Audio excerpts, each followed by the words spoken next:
अस्सलाम वालेकुम, doctor Arshad Mahmood hair. इस वीडियो में हम सीखेंगे कि बच्चों को नेबुलाइजेशन कैसे करवानी है, कौन सी गलतियां हैं जो वालिदैन करते हैं और जिनको हम अवॉइड करके बच्चे को एक अच्छी नेबुलाइजेशन दे सकते हैं। आप जानते हैं सर्दी का सीज़न है, तो इसमें सांस के मसाइल, नज़ला ज़ुकाम, ब्रोंकोलाइटिस और ये सारी चीज़ें बहुत कॉमन होती हैं। नेबुलाइजेशन इसके लिए एक बहुत अहम हथियार है और इसी से सब कुछ ठीक किया जा सकता है, अनलेस बच्चे को निमोनिया ना हो जिसमें एंटीबायोटिक की ज़रूरत पड़ती है, या फिर सीवियर ब्रोंकोलाइटिस ना हो जिसमें बच्चे का सांस इतना तेज़ होता है कि बच्चा सो नहीं पाता और दूध नहीं पी पाता। तो इन कंडीशन में तो एडमिशन करना पड़ता है, लेकिन बाकी कंडीशंस के अंदर आप नेबुलाइजेशन अगर अच्छी करवा रहे हैं तो बच्चे को आप घर पे ही मैनेज कर सकते हैं। अब हमारे यहाँ होता क्या है कि वालिदैन खुद घर में बैठ के एक हैवी एंटीबायोटिक्स शुरू कर देते हैं, जिसमें इवन एजिथ्रोमाइसिन तक भी आ जाती है, लेकिन वो एक डॉक्टर को चेक नहीं करवाते और 200-500 की एंटीबायोटिक ले लेते हैं। तो ये एक अनफॉर्चुनेट चीज़ है, हमारी सोसाइटी में है, हमें इसे एक्सेप्ट करना चाहिए और इसे कंडेम करना चाहिए।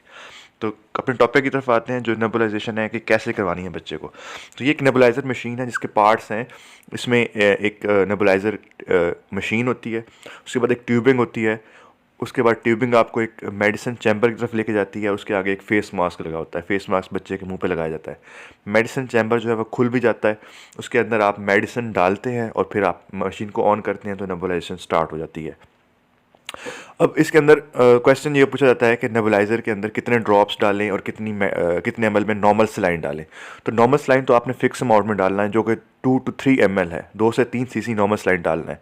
बाकी मेडिसिन के ड्रॉप, अगर आपने डॉक्टर ने कोई मेडिसिन आपको एडवाइस की है तो उसके मुताबिक आप जितने ड्रॉप्स उन्होंने बताए हैं या हाफ एम्प्यूल बताया है तो वो डाल देनी है, लेकिन नॉर्मल सलाइन आपने 2 से 3 एमएल सिरिंज के ज़रिए उसके अंदर डाल देना है। इसके बाद आपने इसको ऑन कर देना है। अब जब नेबुलाइजेशन करानी है तो उसके रूल्स क्या हैं। पहली तो बात है कि बच्चे को आपने बिठा के नेबुलाइज करवाना है, बच्चा सीटिंग पोजीशन में हो। अगर बड़ा बच्चा है तो वो तो खुद चेयर पे बैठ सकता है आराम से, जैसे लेकिन अगर छोटा बच्चा है तो बेशक उसको अपने गोद में ले लें, लेकिन वो हो सिटिंग अपराइट पोजीशन में बच्चा होना चाहिए। इससे नेबुलाइजेशन अच्छी होती है, स्टीम अंदर जाती है और उसका इफेक्ट आएगा। बच्चों को लिटा के नेबुलाइज नहीं करवाना, क्योंकि इससे नेबुलाइजेशन इफेक्टिव होती नहीं है। नेबुलाइजेशन करवाने से पहले आप मेक श्योर कर लें कि जो है वो स्टीम बन रही है। ये नहीं कि मशीन ऑन कर दी और आपने मुंह पे लगा दिया, देखा ही नहीं कि उसमें से बुखारात बन रहे हैं कि नहीं बन रहे हैं। अगर बुखारात बन रहे हैं तो इट मीन्स कि एक अच्छा प्रेशर जनरेट हो गया है। अगर बुखारात नहीं बन रहे तो आपका प्रेशर जनरेट ही नहीं हुआ।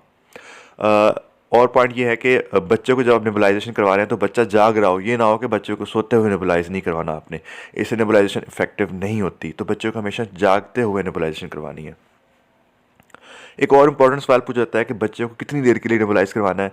तो ड्यूरेशन, जब आप 2 से 3 एमएल नॉर्मल सलाइन डालेंगे तो जो मेडिसिन की जो टाइमिंग होती है वो कुछ 5 से 7 मिनट तक की होती है, मैक्सिमम 10 मिनट से जा सकती है। तो इसी ड्यूरेशन में आपने नेबुलाइज करवाना है। जब आप नेबुलाइज करवाते हैं तो जब मेडिसिन ख़त्म हो जाती है तो उसकी जो आवाज़ होती है नेबुलाइजर मशीन की आ रही होती है वो चेंज हो जाती है। तो उससे आप देख सकते हैं कि आपकी मेडिसिन ख़त्म हो गई है, आप नेबुलाइजेशन बंद कर दें। और 5 से 7, एक जो सेशन होता है नेबुलाइजेशन का वो 5 से 7 मिनट का ही होता है। उसी दौरान आपने उसको नेबुलाइज करवानी है। नेबुलाइज करवाते हुए आप बच्चे को इंटरेक्ट भी कर सकते हैं। अगर बड़ा बच्चा है तो आप उसको कोई कार्टून लगा के दे सकते हैं। इस तरह अगर बच्चे के साथ आप बातें कर सकते हैं तो बच्चे का आप ध्यान बटाएंगे तो वो अच्छी नेबुलाइजेशन उसके लिए होगी, बच्चा कंफर्टेबल फील करेगा।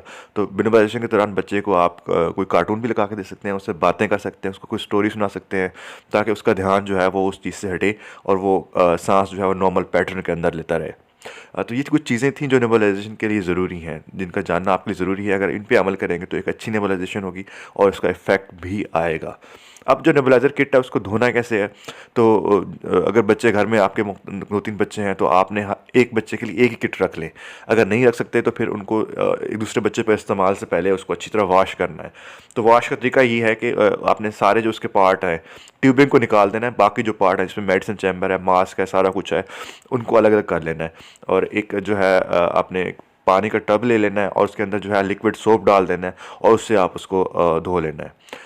अगर इसको आप चाहते हैं कि आप बिल्कुल स्टेरिलाइज कर लें तो उसके लिए आप एक सिरके का सोल्यूशन यूज़ कर सकते हैं। तो उसमें एक हिस्सा सिरके का सोल्यूशन और 3 हिस्से जो है पानी डाल के उसके अंदर उसको डिप करें और फिर उसको निकाल के उसको धो लें, तो आपका ये जो ट्यूबिंग और ये है बिल्कुल स्टेरिलाइज हो जाएगी। तो ये कुछ एडवाइस थी जो नेबुलाइजेशन के लिए रिलेटेड थी, मैंने समझा आपसे शेयर करना ज़रूरी है। Thank you for watching this video.